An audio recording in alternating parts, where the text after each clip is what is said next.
안녕하세요. 피탐성 빛의 교회와 함께하는 성경 공부에 오신 빛의 성도님들, 어느덧 금요일입니다. 날씨가 너무 덥다 보니까 시간이 어떻게 흘러가는지도 모를 만큼 흐느적거리는 느낌적인 느낌도 없지 않아 있는데요. 그럼에도 불구하고 It's Friday. 한 주간 수고하고 애쓰신 모든 성도님들께 하나님께서 위로와 쉼을 주시는 이번 주말 되었으면 좋겠습니다. 우리 기도하고 함께 말씀 공부 시작하겠습니다. 하나님 감사합니다. 이번 한 주도 우리 한 사람 한 사람 눈동자같이 지켜주시고 보호해 주시고 푸른 초장과 실만한 물가로 이끌어 주시니 감사를 드립니다. 푸른 초장에서 마음껏 신선한 풀을 뜯어먹는 좋은 목자를 따르는 양들처럼 우리의 목자 되신 주님 따라 우리도 영혼의 양식을 마음껏 섭취하고 만족할 수 있게 도와주시옵소서. 예수님의 이름으로 기도합니다. 아멘. 오늘은 고린도전서 10장 12절과 13절, 오늘 말씀 안내지에 보면 14절까지 되어 있는데요. 13절까지만 함께 공부하도록 하겠습니다. 12절부터 함께 보겠습니다. 그러므로, 그까지만 한번 보도록 할게요. 그러므로, 여러분 예전에 성경 공부할 때 제가 말씀드린 적이 있는데요. 그러므로라는 접속사는 언제 나올 수 있는 접속사인가요? 제가 여러분들 만나서 안녕하세요 누구누구 성도님 그러므로 라고 말을 꺼낸다면 이게 굉장히 당황스러운 얘기죠. 그러므로는 앞에 어떤 내용이 있었기 때문에 나올 수 있는 결론으로서 등장하는 접속사입니다. 그러니 당연히 앞에서 어떤 내용이 다루어졌는지 되뇌어 보는 것은 오늘 말씀을 이해하는 데 있어 매우 중요합니다. 바울은 구약시대 이스라엘 사람들의 역사를 인용하여서 그 당시를 살아가던 고린도 성도들에게 경고를 보냅니다. warning. 어떤 경고였습니까? 이스라엘 백성이 구름기둥, 불기둥을 경험했지만 심지어 홍해를 맨발로 걸어 나갔지만, 그래서 마치 침례를 받은 것 같았지만 이스라엘 사람 중 대다수는, 이집트 탈출 1세대 사람 중 대다수는 어떻게 되었다고요? 멸망했다라고 이야기를 합니다. 그들이 모두 신령한 빵, 곧 만나를 먹었고요. 반석, 곧 예수 그리스도를 상징하는 물을 마셨지만, 곧 성만찬의 은혜를 누렸지만 그들 중 대다수는 어떻게 되었다고요? 멸망하고 말았다는 겁니다. 왜 그랬습니까? 그들은 하나님께서 은혜와 사랑으로 그들에게 베풀어 주신 자유로 방종의 삶을 살았기 때문이에요. 어떻게 방종의 삶을 살았나요? 어제 본문에 보니까 우상 숭배했어요. 간음했어요. 예수님을 시험하고 불신했어요. 더 나아가 늘 불평하고 하나님을 원망하는 삶을 살았습니다. 그러면서 이에 대한 결론으로서, 그러므로 이스라엘 백성들이 이렇게 삶으로 인하여서 모두 멸망하였으니 그러므로, 그리고 오늘 본문이 시작되는 겁니다. 12절 전체 다시 한번 우리 같이 읽어봤으면 좋겠는데요. 한번 같이 읽어볼게요. 시작. 그러므로 서 있다고 생각하는 사람은 넘어지지 않도록 조심하십시오. 아멘. 오늘 본문에서 바울이 생각하는 서 있다고 생각하는 사람, 이 사람은 도대체 어떤 사람일까요? 오늘날로 따지자면 이 사람 어떤 사람일까요? 고린도 성도들에게 이 사람은 어떤 사람이었을까요? 아마 이런 사람이지 않았을까요? 나 침례 받았어.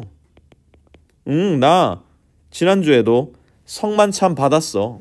나 교회 잘 다녀. 나 성경 공부 잘해. 나 기도도 잘해. 나 교회에서 하는 모든 봉사에도 잘 참여하고 있어.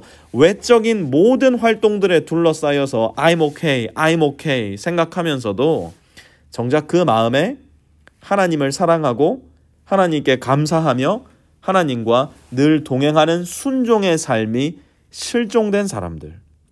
더 나아가서 하나님께서 사랑하라 보내어 주신 나의 이웃들은 나로 인해서 넘어지건 말건, 내가 우상의 신전에 가서 우상에게 바쳐진 고기를 먹는 걸 보고 그 사람이 넘어지건 말건, 시험에 빠지건 말건, I'm free, I'm okay, 나는 자유하니까 괜찮아 생각하며 고집을 피우는 사람들, 그 사람들을 향해서 넘어지지 않도록 조심하라 바울은 경고하고 있는 겁니다. 이어서 13절도 보십시오. 여러분은 사람이 흔히 겪는 시련밖에 다른 시련을 당한 적이 없습니다. 하나님은 신실하십니다. 여러분이 감당할 수 있는 능력 이상으로 시련을 겪는 것을 하나님은 허락하지 않으십니다. 하나님께서는 시련과 함께 그것을 벗어날 길도 마련해 주셔서 여러분이 그 시련을 견디어낼 수 있게 해주십니다. 아멘. 여러분, 제가 이번에 한국 가서 보니까요, 새삼스럽게 느낀 거지만 한국은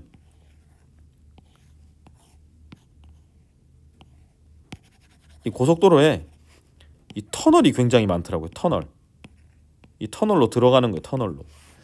터널이 어떤데, 저 강원도 쪽 가서 보니까요, 10km가 넘는 터널도 있더라고요. 우리 그리스도인들의 삶이 종종 이렇게 터널 같을 때가 있어요.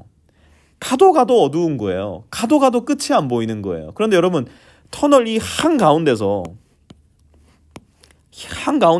안 보인다고 이렇게 멈추어 있는 차 있을까요? 없을까요? 없습니다. 끝이 안 보여요. 여전히 어두워요. 그럼에도 불구하고 모든 차들이 끝까지 가는 겁니다. 왜 그럴까요? 터널에 마침내 끝이 있다는 것을 알기 때문이에요. 터널에 끝이 있다는 것을 믿기 때문이에요. 터널 내가 팠습니까? 터널 파는데 내가 삽질 한 번이라도 했을까요? 아니요. 그럼에도 불구하고 누군가가 파놓은 그 터널 안심하고 들어가고 믿음으로 직진하고요. 결국은 그 터널을 빠져나오는 겁니다. 우리가 걷는 신앙의 여정도 마찬가지예요. 우리 신앙 여정에 있어 언제나 주어는 하나님입니다. 13절 다시 한번 보세요. 하나님은 어떻다고요?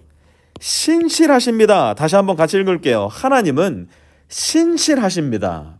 여전히 공중권세 잡은 자들의 영향력 안에 있는 이 세상에 살면서 하나님을 따르는 신자들은 분명 시험과 시련을 겪게 될 거예요. 만약 내 삶에 아무 시련도 없다면 나는 그냥 사탄의 편이라 생각하시면 가장 정확할 겁니다. 편이 다르니까 사탄이 와서 시비를 거는 거예요. 사탄이 시비를 거니까 인생에 시련도 오고 시험도 오는 것이죠. 인생에 터널과 같은 어둠이 닥쳐온 겁니다. 인생의 터널 속에 진입한 겁니다. 하지만 여러분 기억하세요. 그 터널에는 반드시 끝이 있습니다. 하나님께서 통과하지 못할 터널 속으로 우리를 들어가게 하지 않으세요. 여러분은 사람이 흔히 겪는 시련밖에 다른 시련을 당한 적이 없다는 거예요. 하나님께서 통과하지 못할 터널 속으로 우리를 들어가지 않게 하시고요. 터널에 들어갔다면 하나님께서 그 터널에서 벗어날 길도 마련해 주셔서 그 터널의 시련을 견디게 해주실 거예요. 그러므로 사랑하는 빛의 성도 여러분들, 내가 서 있다고 생각하는 분이 계시다면 넘어지지 않게 조심하셔야 됩니다. 겉으로 드러난 나의 종교적 체험, 나의 경험, 활동, 봉사 이런 것에 속으시면 안 돼요. 내 마음이, 내 중심이 정말 하나님을 사랑하고 있는가?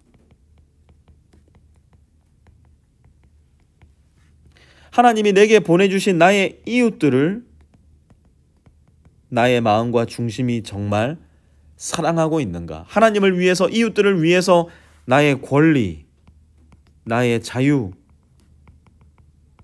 포기할 수 있는가? 이거 점검 잘 하셔서 믿음의 경주를 끝까지 잘 해나가셔야 됩니다.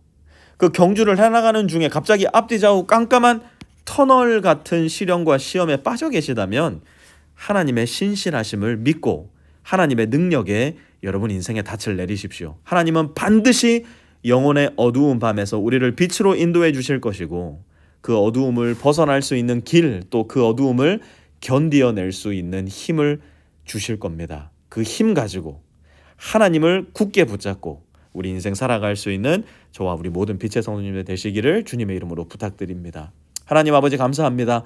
우리 삶의 한 걸음 한 걸음 조심해서 걷게 하여 주시고 늘 신실하신 하나님을 향해 나의 두 눈과 마음과 영혼을 고정하여서 비록 지금 어두운 깜깜한 터널 속을 걷고 있을지라도 사망의 음침한 골짜기를 걷고 있을지라도 끝까지 나와 함께 하시는 생명이요 빛 되신 주님, 신실한 주님 붙잡고 살아갈 수 있게 도와주시옵소서. 예수님의 이름으로 기도합니다. 아멘.